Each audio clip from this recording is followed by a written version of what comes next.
Hi, and welcome back to my video series on writing my theoretical works, Circles, the Myth of Society. This is the Friday video update on how that book is going. If you've been watching throughout the week, I have been posting videos dissecting literature, theory, mythology, folklore, film, all kinds of stuff. If you haven't, please go ahead and take a look. I'd love to get feedback, thoughts, and different perspectives on all of that, and just have discussion. I think this stuff is really interesting. Like I said, I've been writing a book. Today, I was just doing an update on how the book is going, and to be honest, leading up to this video, I was kind of worried, right? I was going, I haven't really been doing much. This didn't feel that way. I've been really sucked into Rollo May. So I've been reading The Courage to Create by Rollo May. I finished that a couple nights ago. One of the best books I have ever read. And if it is this beautiful culmination of existential philosophy with psychoanalytic theory. And it just floored me. I mean, it really did. The amount of notes I took. And so I thought I hadn't really been working on the book. I actually was. And if you're interested in that, be on the lookout. Next Tuesday, the first video on Rollo May will be coming out, and what will be a series of probably about 6 videos. So keep an eye out for that. Regardless, where the book is at, I sat down today and I went, okay, I'll spend 30 minutes just kind of writing, throwing in some of these ideas from the notes as I've been kind of organizing them on May and the Courage to Create. It turned into about a 6-hour writing binge where things really reformed. So last time I kind of left off, I'd done really heavy editing. I'd gone through what I wrote. I had built this kind of general outline. It had come out to about 30 pages. I kind of had a first intro, rough draft of chapter 1. And I put these notes, and it just tore everything up, man. I mean, it really changed. I really saw some evolution. And so what I did is I went through and I reorganized a lot of ideas.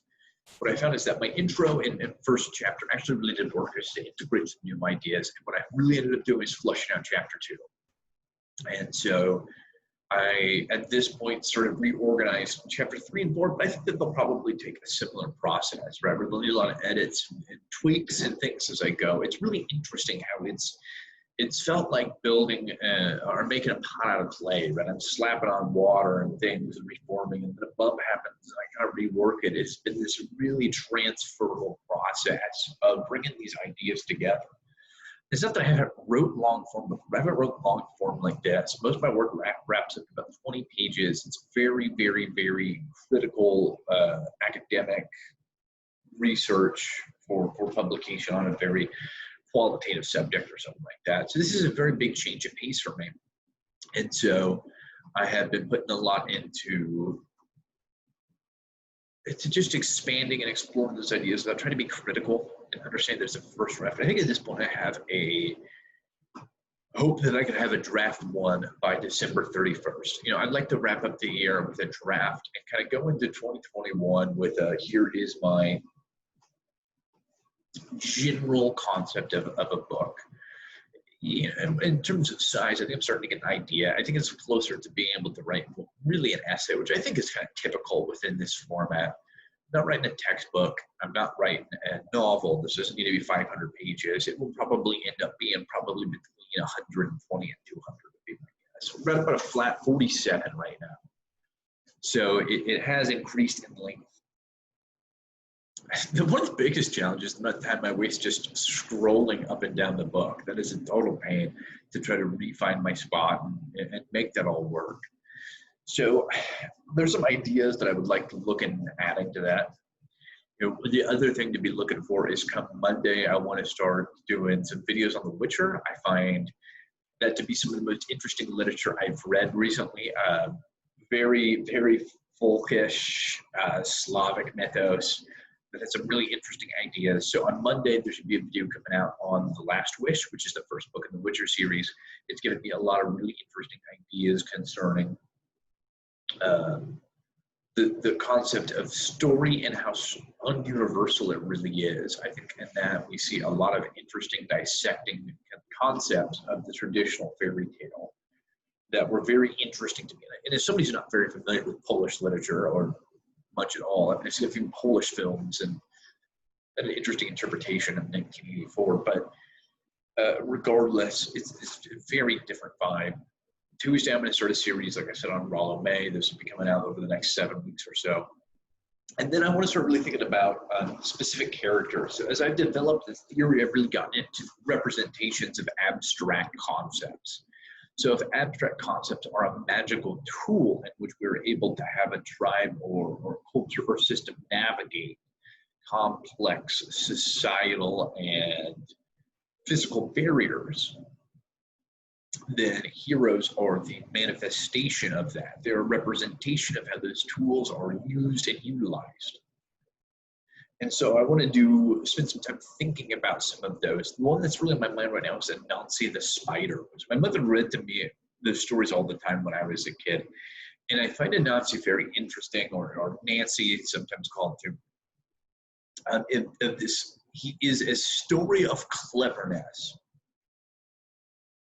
And he's not always portrayed in the best light. And that's pretty common for trickster gods, right? I mean, we see that with Loki. We see that with Hermes. I mean, they're not always necessarily portrayed in the best light because where they go, so does disruption.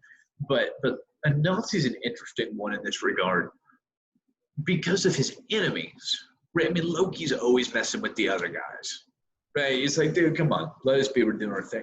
There's always that kind of feeling, like, dude, we welcomed you. Why aren't you not being cool in Asgard? But Anansi is this small spider, weak in the force, that's overcoming lions.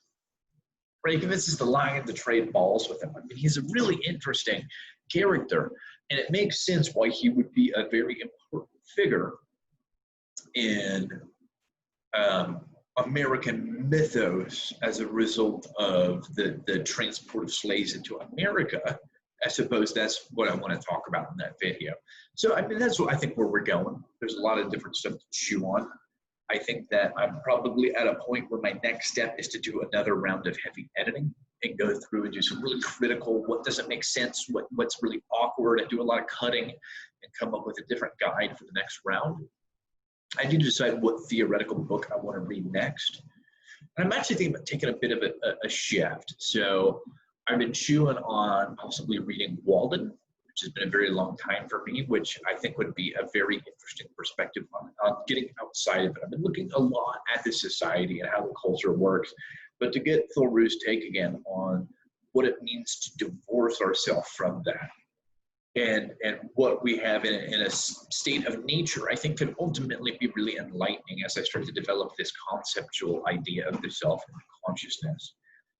If not, there's another one that I'm really interested in, but that's far more Campbellian. So it has to do with kind of collective unconscious mythos. It's a little categorical for me. I've been really interested in some critical theory recently, which is very against categorical thinking. So one of those two will be next. We'll see what we end up playing with, but all I can say is, I've been waiting a long time to work up the courage to write something and to try to put a book together and to start talking about my ideas, and no one is watching. And no one is listening, and I don't care. Because it's not really what it's about. And so if anyone stumbles upon this and has had that moment of like, maybe I want to try the same, join the space. I was shocked at how much started coming out when I started actually just talking and not caring who listened. Regardless, if anybody ever does, up top, you should be able to see some other videos and an ability to subscribe. As of right now, I have committed to making movies videos Monday through Friday, covering everything from stories and literature to theory and philosophy, mythology and folklore, film and media, all of this integrating into creating a comprehensive existential guide to the health of the profession, social work, psychology, heavily influenced by May, all of the greats. So as I develop that book, Circles Theory, you can watch the progress here. Or perhaps I'll be like Nietzsche and you'll see me descend into utter madness. I will catch you next Friday if I don't see you in one of my other videos.